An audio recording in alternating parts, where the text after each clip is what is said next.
All right, so today we're going to try something a little bit different. We are not going to be looking at, research papers or news articles or anything like that.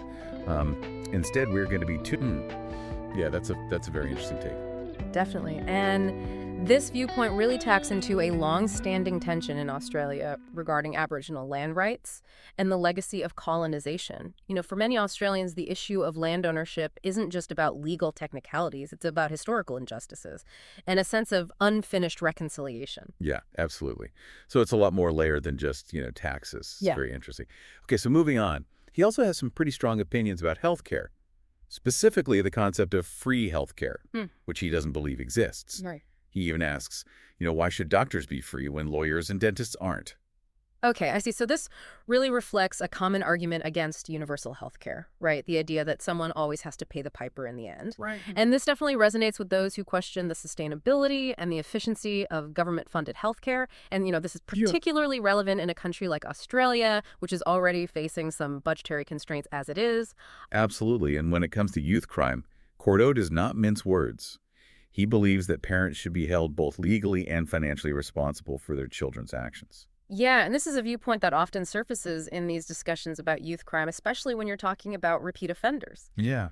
Cordeaux is not alone in feeling that parents should be held accountable for failing to supervise their children or to discipline them adequately. And I think this perspective reflects a concern for community safety and a desire for more stringent measures to address juvenile delinquency. Yeah, for sure. And speaking of hot-button topics, Jeremy is not on board with what he calls woke culture. He sees it as an attack on traditional values and is very critical of businesses and institutions that adopt what he views as, woke policies. Right, and he brought up this really interesting example about a rec center that had gender-neutral bathroom signs. And he asked listeners very pointedly, did you elect that council? Would you elect them again? So you see these remarks, while seemingly just about bathroom signs, they actually reflect a broader anxiety about rapid social change and a perceived loss of control over societal norms. I see. It's this feeling that the rules of the game are changing without their consent. Yeah, that makes sense. And this anxiety, it seems to extend into the world of sports as well, because Jeremy actually questioned the high salaries of female athletes using the Matildas, the Australian women's soccer team, is his example. Interesting. And this reflects a really persistent debate that we see globally about the value and the compensation of women's sports compared to men's. And, while the pay gap in sports is very complex and multifaceted, Cordeaux seems to be approaching it from a perspective that questions the very premise of women earning comparable salaries in traditionally male-dominated fields. Right. And he even defended a Sydney radio DJ who was fired for saying that the Matildas played like 12-year-old girls, arguing that the statement wasn't even an insult. Oh, wow. Okay, so this is where things get particularly tricky because Cordeaux seems to be tapping into a sentiment held by some who feel that what was once acceptable humor is now deemed offensive. And this has led to a culture of oversensitivity. Yeah. And it highlights this ongoing struggle to balance free speech with evolving social norms and just the complexities of navigating language that might be perceived as derogatory or insensitive, even if it's unintentional. Absolutely. Jeremy is never afraid to stir up a bit of controversy. And his take on prominent Australian politicians and their investments is no exception. He really honed in on this news story about Peter Dutton. He's bought and sold quite a few properties over the years. Yeah, and Cordeaux almost seemed annoyed that this was even news, arguing that politicians from all parties are involved in property investment. And I think that reaction probably resonates with a lot of Australians who are generally skeptical of politicians and their financial dealings. Right. There's this sense that they're out of touch with the average person's, financial realities. Exactly, and he didn't stop there. He went on to defend Dutton's decision to invest in bank shares during the 2008 global financial crisis. He actually called it a patriotic act. Wow. Okay, so this is really fascinating insight into Cordeaux's economic perspective. It sounds like he believes that even during times of, economic uncertainty, it's important to show confidence in the system. Right. It reveals this kind of underlying belief in capitalism and, the role of investors in a healthy economy. Interesting. And Cordeaux also had plenty to say about the Australian Labor Party. He called them desperate and incompetent, and he even used the term Medi-scare to describe their approach to healthcare. Yeah, Medi-scare is a pretty loaded term in Australian politics. It's often used to describe tactics that aim to frighten voters about potential changes to Medicare, and Cordeaux, using this term, suggests a deep skepticism of Labor's healthcare policies. Like, he thinks they're trying to manipulate voters through fear. Exactly. It's a very strategic use of language, and, it seems like Jeremy enjoys kind of poking the political bear, but he also had some opinions on economic matters. He expressed support for Qatar Airways' bid to buy a stake in Virgin Australia. Oh, really? So he's not against all foreign investment then? Well, it seems like he's more concerned with the principle of competition.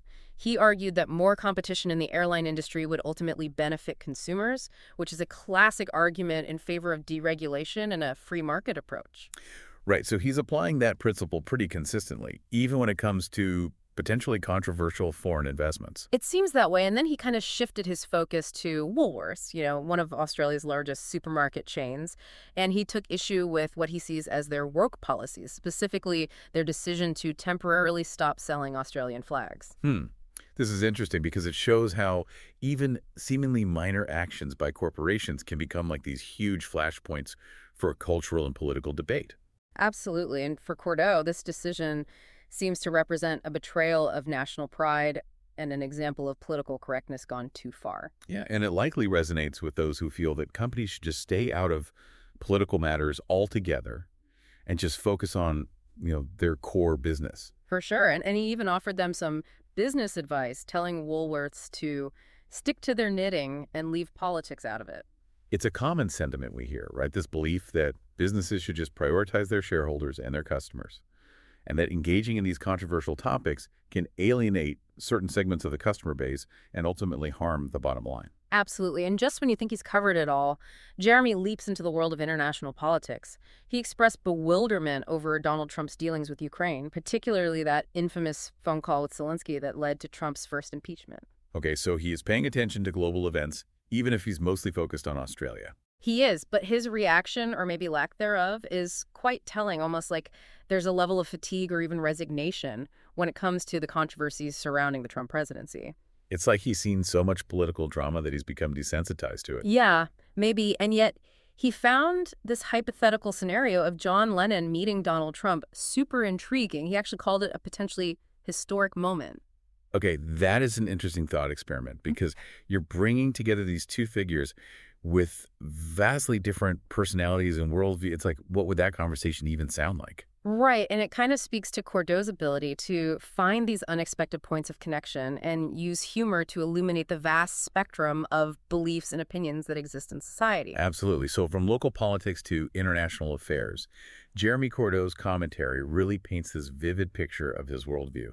And it's a world where tradition and this deep skepticism of government intertwine with a belief in personal responsibility and a free market economy. Yeah, and what makes this deep dive so compelling is that we get to understand the thought processes behind these opinions. It's not about agreeing or disagreeing with every single point that Cordeaux makes. It's more about recognizing that these perspectives, however different from our own, are part of the fabric of Australian society. Exactly. And it's like we're putting together a puzzle, trying to see the connections between these seemingly disparate events and opinions, and that's what makes listening to Jeremy so fascinating. Yeah, absolutely. It reminds us that even these everyday occurrences, a news story, a business decision, even just a casual comment, they can become springboards for these much broader discussions about culture and identity and values. For sure, and this is just a taste of what Jeremy has to say on Court of Public Opinion. He's got a lot more to share, and we'll be back to explore it all in the next segment. We spent a lot of time talking about Jeremy's views on politics and economics and social change and everything. But one thing I really like about his show is that it's not all, serious business. Yeah, he really brings in these personal anecdotes and like offbeat observations, and they offer this really interesting glimpse into who he is, beyond the hot takes. It's true. Like, he's not just this talking head spouting opinions. He's a real person. And for example, he talks about how he got laryngitis and blames it on the harsh Australian summer weather. And he even talked about adjusting rabbit ears on a black and white TV when he was a kid. Right. It makes him so relatable. It's like you could imagine having a conversation with him over a cup of tea, even if you disagree with everything he says. Totally. It humanizes him. And it reminds us that behind, every strong opinion. There's a person with their own life experiences that shaped how they see the world. Exactly. And speaking of unexpected detours, Yeah. he also managed to squeeze in some critiques of Qantas Airlines and, expressed his admiration for Queen Elizabeth. Oh, yeah. His Qantas critique, though, it was brief.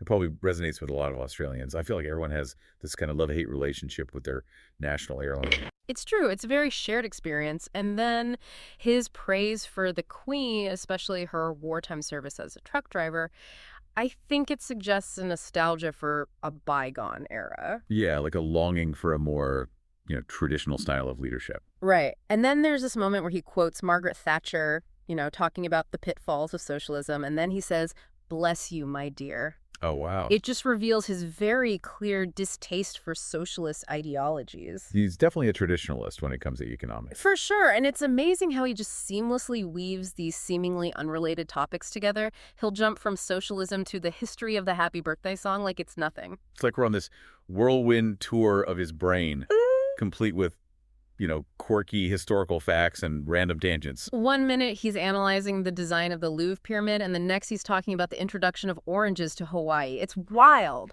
It keeps you on your toes for sure. And I think it's this willingness to just be himself, to share his passions and his pet peeves that makes him such an interesting figure. He doesn't shy away from controversy, and he's not trying to please everyone. Yeah, in a world of, carefully crafted online personas, that authenticity is kind of refreshing. It really is. So as we wrap up this deep dive into Jeremy Cordeaux's Court of Public Opinion, I want to leave you with this. In a world where it's so easy to get caught up in echo chambers and filter bubbles, how can we better engage with perspectives that are different from our own? That's a great question to consider. Maybe the key is approaching these conversations with curiosity instead of judgment. Yeah, like trying to understand the reasons behind why people believe what they believe. Exactly. We may not always agree with Jeremy Cordeaux, but I think there's something to be said for his willingness to put his opinions out there and, spark debate and challenge us to think differently about the world. I totally agree. And at the end of the day, isn't that the whole point of a true court of public opinion? A space where different perspectives can be shared and debated, and maybe even lead to a more, nuanced understanding of the issues we face as a society. I think so.